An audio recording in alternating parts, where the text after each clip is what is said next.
Hi everybody, this is practice C set number 4। Everyday basis पे हम around 5 questions देख रहे हैं सी सेट के सिविल सर्विसेज एप्टीट्यूड टेस्ट। सी कल आपको ये सवाल दिया था। सी सेट को सॉल्व करने का सबसे अच्छा तरीका यही होता है कि जो लिखा हुआ है उसको केयरफुली आप पढ़ो। ये आपने केयरफुली क्वेश्चन समझ लिया, आपका आधा सवाल तो यहीं तैयार हो गया। फिर आपने ये जो लिखा है इंग्लिश लैंग्वेज, इसको मैथ्स में कन्वर्ट कर दिया तो बाकी आधा सवाल भी तैयार हो जाता है। फॉर एग्जाम्पल, दो हाउसेज हैं ए और बी। तो दो हाउसेज हैं, एक हो गया ए, दूसरा हो गया बी। दोनों एक दूसरे को फेस कर रहे हैं, मतलब आमने सामने है, वो इस टाइप से ए एंड बी है।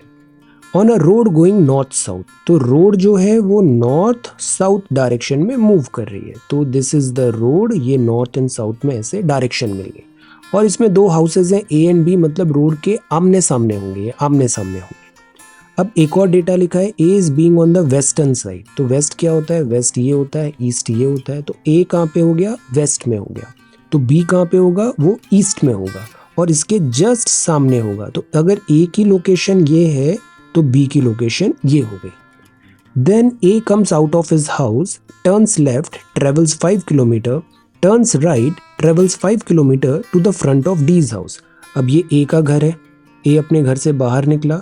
अब इस डायरेक्शन में हम जा रहे हैं। अब आप इस डायरेक्शन में खुद को ऐसे फेस करके खड़े हो तो लेफ्ट आपका ये हो जाएगा, ये लेफ्ट हो जाएगा। तो ए अपने घर के बाहर आया, लेफ्ट 5 किलोमीटर चला और फिर 5 किलोमीटर के बाद उसने राइट टर्न किया और फिर 5 किलोमीटर चला तो वो डी के घर पे आ गया। तो हमें डी की पोजीशन भी पता चल गई। अब similarly B does exactly the same and reaches the front of C's house. तो बी भी क्या करेगा जो ए ने किया। ए ने क्या किया था? घर से निकल के लेफ्ट चल के 5 किलोमीटर चल के फिर राइट चल के डी का घर है। तो बी भी ऐसे ही करेगा, वो अपने घर से बाहर निकलेगा, लेफ्ट मुड़ेगा, 5 किलोमीटर जाएगा, फिर राइट मुड़ेगा और फिर 5 किलोमीटर जाएगा। तो अब की बार वो सी के घर पे पहुंच गया, सी।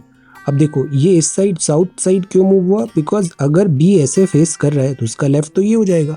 सो वो लेफ्ट की तरफ ऐसे मूव करके सी पहुंच गया। बस सवाल तैयार। अब सवाल पूछा हुआ है इस कॉन्टेक्स्ट में ए बी सी डी क्या होगा। तो C and D live on the same street, कैसे पॉसिबल है? सी यहाँ है, डी यहाँ है, तो सेम स्ट्रीट तो नहीं हुआ, ऑपोजिट हुआ, this is wrong. C's house face south, C का जो हाउस है क्या वो साउथ फेसिंग है? साउथ तो इधर था, ये तो से ईस्ट फेसिंग हो जाएगा, तो ये भी गलत। The house of C and D are less than 20 kilometre apart. अब देखो ये सी है, ये डी है। ए ने 5 किलोमीटर नॉर्थ चला था, बी ने 5 किलोमीटर साउथ चला था। तो सी और डी की जो डिस्टेंस है, ये डिस्टेंस है वो तो 10 किलोमीटर हो गई। 5 इधर है, 5 इधर है, तो distance is 10 which is obviously less than 20। So the right answer is C. तो इस ऐसे सवालों में डायरेक्शन सेंस में बस नॉर्थ साउथ ईस्ट वेस्ट ध्यान रखना है, लेफ्ट राइट का ध्यान रखना है, स्टेप बाय स्टेप जो भी लिखा है उसको मैथ्स में कन्वर्ट करना है, you will get the answer. Passage में भी हमेशा बहुत केयरफुली पूरे पैसेज को पढ़ना चाहिए। पैसेज में कभी भी अपने मन की बातें नहीं लगानी चाहिए, जो लिखा है वही समझना है। He walked several miles that day but could not get anything to eat or drink except some dry bread and some water, which he got from cottagers and farmers। तो वो घूम रहा है कहीं पे, बहुत माइल्स चला, उसको कुछ ज़्यादा खाने पीने को मिला नहीं, जो कुछ मिला वो फार्मर्स एंड कॉटेजर्स से मिला। रात हुई तो वो सो गया हे स्टैक में, लाइंग इन द मीडो, घास में। He felt frightened, डर लगा, for the wind blew awfully over the empty fields। फिर भूख लगी, हंग्री हुआ, फीलिंग मोर लोनली, और उसको वहाँ पे ऐसा फील हुआ। बट वो थोड़ी देर में सो गया। Being much tired with this long walk, थक गया था, नींद आ गई। When he got up next day he was feeling hungry. सुबह उठ के भूख लगी तो उसने एक लोफ ब्रेड खरीदा with a few coins that he had. अब इस पैसेज के कॉन्टेक्स्ट में ये 3 सवाल है। So when the night fail he slept, कहाँ पे सोया था वो? घास में। So under a pile of dry grass. He soon fail असलीप because, क्योंकि वो क्या था? लॉन्ग वॉक से टायर्ड था, क्योंकि वो लॉन्ग वॉक से टायर्ड था। He was exhausted. Then with reference to passages क्या स्टेटमेंट है और क्या करेक्ट है? तो he was walking through the countryside, possibly वो इतना सेवरल माइल्स है, वहाँ पे कॉटेजर्स हैं, फार्मर्स है, तो उसको कंट्री साइड ही बोलते हैं, गाँव वाला क्षेत्र। The cottagers and farmers gave him enough food. Enough food तो नहीं था, उसको बहुत कम कुछ यहाँ पे फूड मटेरियल मिला था, सो ये तो नहीं होगा। So the right answer is one only. So see passages are really good, passages are really good. Passages भी अगर आपने पूरे सही कर लिए ना तो 66 मार्क्स आ जाते हैं, पैसेजेस अगर आपने सही कर लिए। But the idea is carefully पढ़ना है और जो पूछा गया है उसको पैसेज के कॉन्टेक्स्ट में ही जवाब देना है। You have been asked to give an explanation for not attending an important official meeting. Your immediate boss, who has not informed you about the meeting, is now putting pressure on you not to place an allegations against him or her. आपने meeting attend नहीं किया, but वो इसलिए नहीं किया because boss ने नहीं आपको बताया। अब बॉस बोल रहा है सारी गलती आप अपने ऊपर ले लो। Send a written reply explaining the fact, एक लिखित रूप में सारा जो फैक्ट्स है मतलब ट्रूथ है उसको आप बता दोगे। Seek an appointment with the top boss to explain the situation. Not necessarily required right now. आपसे पूछा नहीं गया है, आपसे पूछा गया है तो आप उसको लिखित रूप में बताओगे। ऐसा नहीं कि हम आपसे मिलना चाहते हैं दिस एंड दैट, नो। आपसे पूछा गया है, आप लिखित रूप में उसको बता दो। Admit your fault to save the situation. पर ये गलत नहीं हो जाएगा, आपकी गलती तो है ही नहीं, बस सेव द सिचुएशन के कारण आप इज इट टेलिंग कि आप में थोड़ा एस्केपिस्ट टेंडेंसी है, आप अंडर प्रेशर फिर दब जाते हैं, झुक जाते हैं, नो।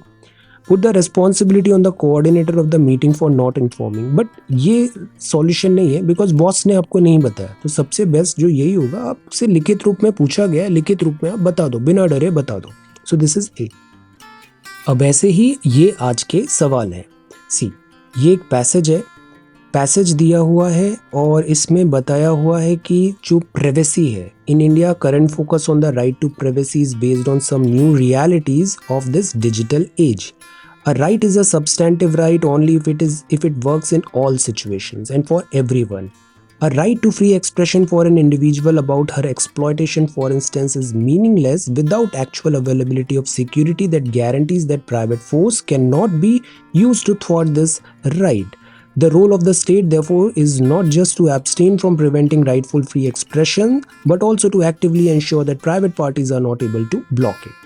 अब on the basis of the above passage, the following assumptions have been made. तो आपको बताना है which of the above assumptions are valid. 1, 2, 3. Carefully read it and answer. Then ये सवाल है मैथ्स का। How many zeros are there at the end of the following product? बड़ा लंबा सीरीज दिया हुआ है ये, इसके एंड में कितने जीरोज आएंगे? Tell. Let x y z एक 3 डिजिट नंबर है जहां x plus y plus z is not a multiple of 3, एक कंडीशन दिया हुआ है। तो ये जो टर्म नया बन रहा है, it is not divisible by what. Then ये है डिसीजन मेकिंग, एक लोकल थग है, बैड एलिमेंट है, has started illegal construction on your vacant plot. He has refused your request to vacate and threatened you of dire consequences in case you do not sell the property at a cheap price to him. अब आप क्या करोगे? उसने आपके plot पे कब्जा कर लिया और उसको बेचने में भी मजबूर कर रहा है आपको. So sell the property at a cheap price to him, go to the police for necessary actions, then ask for help from your neighbors, negotiate with the goon to get a higher price. इनमें से आप क्या decision लेना पसंद करेंगे? Okay, तो ये हो गया C set. This is question on decision making. ये 2 मैथ्स के सवाल हैं एंड ये है reading comprehension. Alright, so thank you so much for watching this video. Take care, study well and be safe.